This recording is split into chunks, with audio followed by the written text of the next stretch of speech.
भीकाजी कामा भारतीय मूल की फ्रांसीसी नागरिक थी, जिन्होंने दुनिया के विभिन्न देशों में जाकर भारत की स्वतंत्रता के पक्ष में माहौल बनाने का कार्य किया।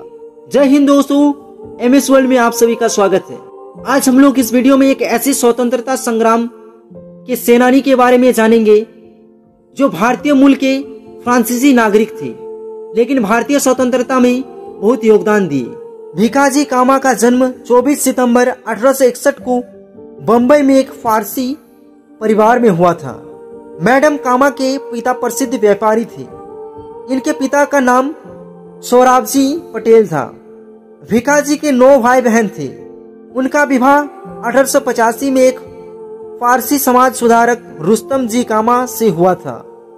भीकाजी ने लंदन, जर्मनी तथा अमेरिका का भ्रमण कर भारत की स्वतंत्रता के पक्ष में माहौल बनाया। वे जर्मनी के स्टटगार्ट नगर में 22 अगस्त 1907 ईस्वी में हुई 7वीं अंतर्राष्ट्रीय कांग्रेस में तिरंगा फहराने के लिए विख्यात हुई थी। उन्होंने अपनी शिक्षा अलेक्जेंड्रा नेटिव गर्ल्स संस्था में प्राप्त की थी। वह शुरू से ही तीव्र बुद्धि वाली और संवेदनशील थी। वे हमेशा ब्रिटिश साम्राज्य विरोधी गतिविधियों में लगी रहती थी। वर्ष 1896 में मुंबई में प्लेग फैलने के बाद भीकाजी ने इसके मरीजों की सेवा की थी। बाद में वह खुद भी इस बीमारी की चपेट में आ गई थी। इलाज के बाद वह ठीक हो गई थी, लेकिन उन्हें आराम और आगे के इलाज के लिए यूरोप जाने की सलाह दी गई। वर्ष 1906 में उन्होंने लंदन में रहना शुरू किया, जहां उनकी मुलाकात प्रसिद्ध भारतीय क्रांतिकारी श्यामजी कृष्ण वर्मा, हरदयाल और वीर सावरकर से हुई। लंदन में रहते हुए वहां दादा भाई नौरोजी की निजी सचिव भी थी। Dadabhai Naoroji British House of Commons का चुनाव लड़ने वाले पहले एशियाई थे। जब वह हॉलैंड में थी, उस दौरान उन्होंने अपने साथी के साथ मिलकर क्रांतिकारी रचनाएं प्रकाशित कराई थी।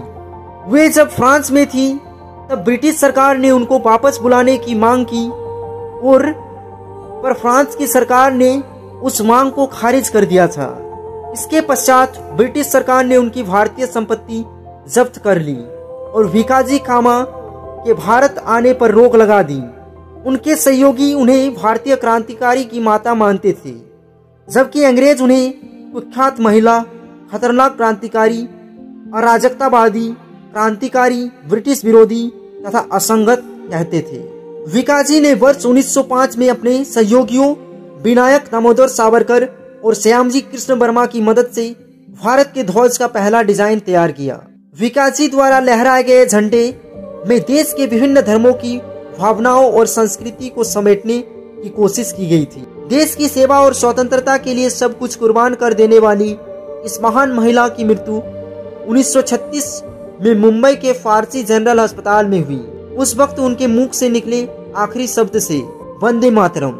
इस तरह से भीकाजी कामा देश के लिए वीरगति को प्राप्त हो गए थे। आशा करते हैं कि इस वीडियो में भीकाजी कामा की आपको जीवनी के बारे में पता लगा होगा। तो चलिए आज का वीडियो यही समाप्त करते हैं। वीडियो में दिए गए जानकारी आपको कैसा लगा कमेंट बॉक्स में जरूर बताएं। अगर आपको इनके सहयोगी विनायक दामोदर सावरकर, श्यामजी कृष्ण वर्मा और हरदयाल की भी जीवनी चाहिए तो कमेंट करके जरूर बताएं। अगर आप MS वर्ल्ड पर न्यू है तो MS वर्ल्ड को सब्सक्राइब करके बेल आइकन को प्रेस कर लीजिएगा, ताकि आपको इसी तरह नॉलेजेबल वीडियो का नोटिफिकेशन सबसे पहले मिल सके। Thanks for watching.